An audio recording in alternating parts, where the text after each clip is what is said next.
Well, this is 20th of August,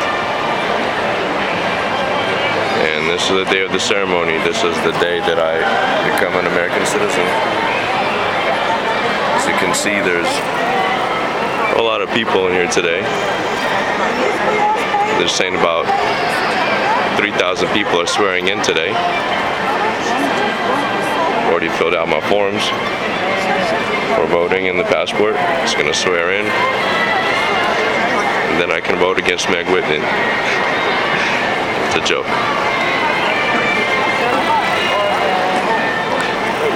Laura's all the way over there. There she is. Can barely see her. Actually can't see her. There she is.